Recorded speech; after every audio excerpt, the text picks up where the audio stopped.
Les serious games sont des activités ludiques qui ont des buts professionnels. Ces jeux peuvent prendre la forme de jeux vidéo, jeux de société ou encore jeux de rôle. Ils sont largement utilisés en entreprise, notamment pour la formation, la communication et le marketing. Voici quelques exemples d'utilisation de serious games. Depuis quelque temps, les entreprises ont recours aux serious games pour répondre à des besoins variés. Ils peuvent être utilisés pour apporter de la valeur ajoutée à des actions classiques telles que le recrutement, la communication ou encore la fidélisation. Par exemple, L'Oréal a proposé en 2010 le jeu Reveal qui visait à faire découvrir l'entreprise aux postulants sur la base d'un jeu animé. D'autres entreprises ont proposé à leurs prospects et clients des jeux pour leur faire passer un message de manière ludique et amusante. Certains adoptent les serious games pour former leurs salariés sous forme de scénettes ou encore de quiz interactifs. D'autres les utilisent régulièrement lors de meetings pour permettre aux employés de se découvrir, de faire connaissance ou encore d'instaurer une dynamique de groupe. Les serious games ont également de nombreux avantages pour les entreprises. Premièrement, ils permettent une valorisation de l'image de l'entreprise et de la marque employeur. Ensuite, en utilisant les serious games, les entreprises s'inscrivent dans une dynamique d'innovation continue et vont dans le sens de la conduite du changement. Enfin, les serious games sont beaucoup utilisés pour appréhender la gestion de projet. Certains acteurs permettent de se tester sur les tenants et aboutissants de la gestion de projet.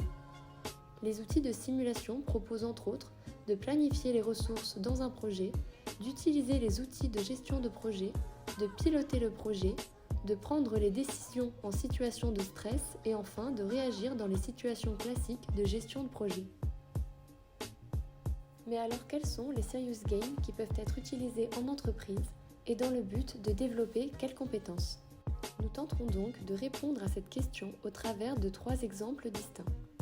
Being the Big Boss, compétences de gestion.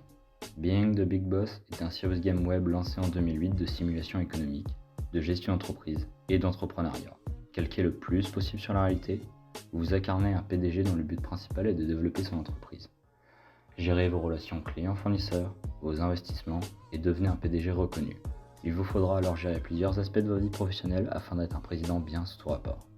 Ce jeu se déroule sans IA, c'est-à-dire ce sont les joueurs qui créent l'économie et qui se vendent leurs marchandises entre eux. Il y a donc, comme dans les entreprises actuelles, des facteurs humains. Ce serious game développe l'esprit de leadership car c'est vous qui allez prendre des décisions pour votre entreprise, de management car vous aurez une équipe de commerciaux et de créativité. Il permet aussi de développer certaines compétences en gestion, comme certaines parties d'analyse financière, ou bien de management de vos équipes avec des situations bien précises à régler. Ce serious game peut être vu comme un entraînement pour les salariés, ou bien même un test pour les entretiens pour repérer les profils intéressants et observer leurs réactions durant le jeu.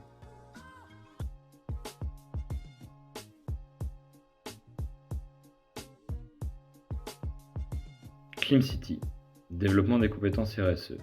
ClimCity est un site web qui se compose d'une exposition virtuelle sur la lutte contre le réchauffement climatique et d'un jeu gratuit jouable en ligne sorti en 2008.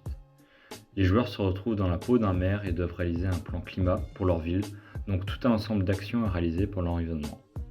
C'est-à-dire réduire les gaz à effet de serre, développer les énergies renouvelables et adapter l'environnement aux futures conditions climatiques. Pour atteindre ces objectifs, les joueurs ont plusieurs leviers à leur disposition pour pouvoir améliorer leur ville. Le but de ce serious game est de développer ses compétences en RSE et ainsi faire intégrer aux joueurs les préoccupations sociales et environnementales dans ses activités dans l'entreprise. Grâce à ce serious game, il faut que les joueurs adaptent leur comportement et prennent de bons réflexes dans le jeu pour les mettre en lien avec leur activité professionnelle. Les Serious Escape Games, compétences de travail en équipe. Les escape games sont des jeux de rôle grandeur nature consistant à s'échapper d'une pièce en un temps limité. Le plus souvent, le jeu se déroule en équipe, de 2 à 5. Les Serious Escape Games sont un mélange des escape games et des serious games, c'est-à-dire que l'on va rajouter une dimension de développement de compétences au jeu. Ainsi, la finalité change car les Serious Escape Games peuvent être utilisés pour enseigner, former, communiquer et recruter. Ce sont donc des outils pédagogiques innovants. Serious Escape Game permet de favoriser l'apprentissage actif, la motivation, l'échange et la coopération dans le groupe. Il permettrait aussi la mise en œuvre de compétences transversales et d'activer les bonnes postures, les bons réflexes et les bonnes actions. Il est important d'inclure un débriefing après une séance de jeu pour revenir sur les notions rencontrées au cours du jeu et faire le point sur l'acquisition des nouvelles compétences. Pour créer un bon Serious Escape Game, il faut des objectifs pédagogiques, un scénario prenant, un environnement immersif et surtout des énigmes bien intégrées et diversifiées. En conclusion, les Serious Games sont donc des activités ludiques à la finalité sérieuse. Il existe 2 types de Serious Games, donc les Serious Games en ligne et ceux en physique.